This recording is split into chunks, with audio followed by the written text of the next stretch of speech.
Devocionais, a Bíblia toda em um ano. Hoje, 1 Pedro, capítulos 1 a 5.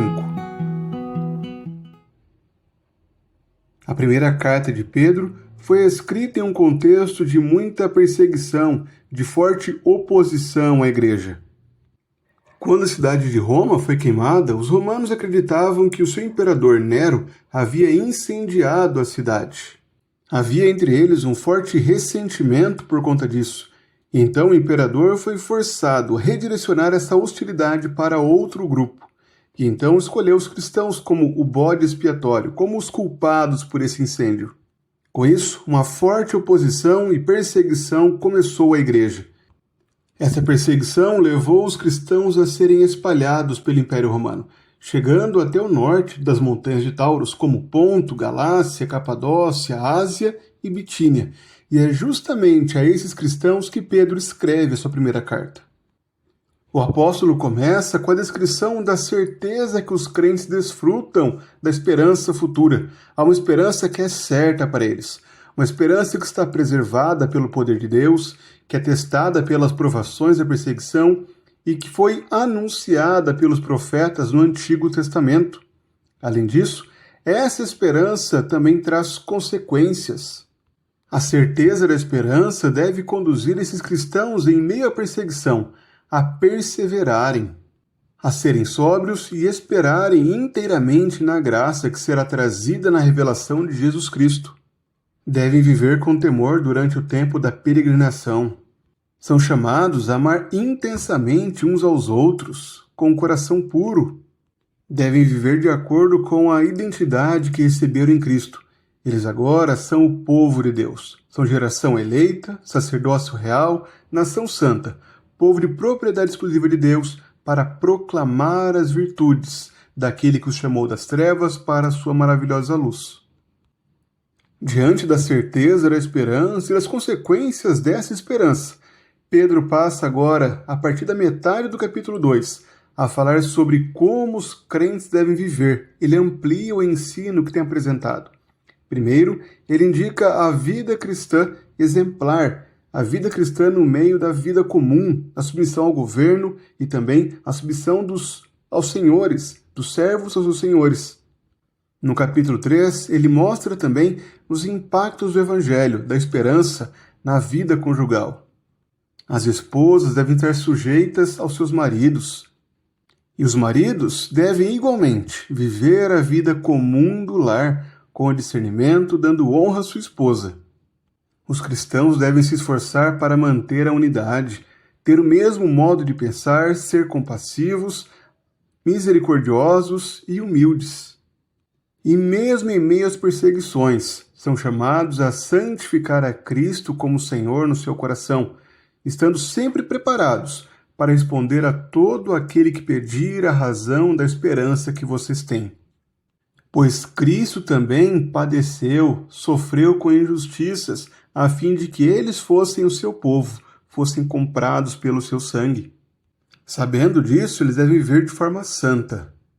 E a partir de 1 Pedro, capítulo 4, versículo 7, o autor começa a demonstrar a esperança de que o Senhor voltará e quais serão as consequências disso. Deve existir responsabilidades, eles devem ser criteriosos e sóbrios para poderem orar, servir uns aos outros conforme o dom que receberam, como encarregados de administrar bem a multiforme graça de Deus. Enquanto aguardam a manifestação de Cristo, devem reconhecer que são coparticipantes com Cristo do seu sofrimento. E concluindo a carta no capítulo 5, Pedro traz instruções para a liderança da igreja. Os presbíteros devem pastorear o rebanho de Cristo, que os colocou como pastores daquela igreja. Os jovens devem se sujeitar aos mais velhos. Os crentes, de forma geral, devem se humilhar debaixo da poderosa mão de Deus, para que ele, em tempo oportuno, os exalte. E a carta é concluída com várias instruções para a igreja de forma geral. O contexto era ruim para a igreja, mas Pedro escreve para conduzi-los à esperança, para que eles sejam fortalecidos em meio ao sofrimento, estando sempre prontos a darem testemunho da sua fé, prontos a viver em santidade, para que a fé que eles possuem em Cristo seja visível e reconhecida por todos aqueles ao redor. Os crentes devem testemunhar da esperança, não somente suas palavras, mas tornando aquelas palavras vivas. Devem ser eles mesmos cartas lidas pelo povo ao redor. Cristo é o fundamento dessa nova identidade do povo de Deus. Assim como eles têm sofrido, Cristo também sofreu injustamente e fez isso para que eles fossem comprados como seu povo.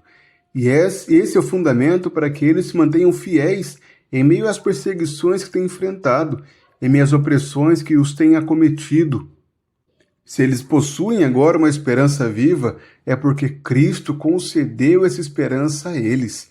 Portanto, mesmo em meio ao sofrimento, eles devem perseverar. Nós também, irmãos, somos chamados para evidenciarmos e vivermos nessa esperança. Nós possuímos uma esperança que é incorruptível, sem mácula, que não perde o seu frescor, o seu brilho. E assim, devemos viver aqui neste mundo, aguardando a bendita esperança, mantendo uma vida santificada, tanto na vida comum, do dia a dia, como no trato familiar, do marido com a esposa, com os filhos. Em nossa vida profissional não é diferente, devemos demonstrar a mesma honra pelo Evangelho, glorificando a Deus com o nosso trabalho. Somos chamados para cultivarmos a santidade, enquanto aguardamos com grande expectativa o retorno de Cristo. A liderança da igreja é chamada a demonstrar o trabalho na igreja com essa mesma esperança. Enquanto aguardamos a vinda de Cristo Jesus, devemos pastorear o rebanho sobre o qual Deus nos colocou como bispos, como pastores. Devemos demonstrar um serviço humilde, que glorifica a Deus. Toda a igreja é chamada a vivenciar o Evangelho na vida comum. Que façamos isso para a glória do Senhor, vivenciando a esperança que possuímos em nosso coração.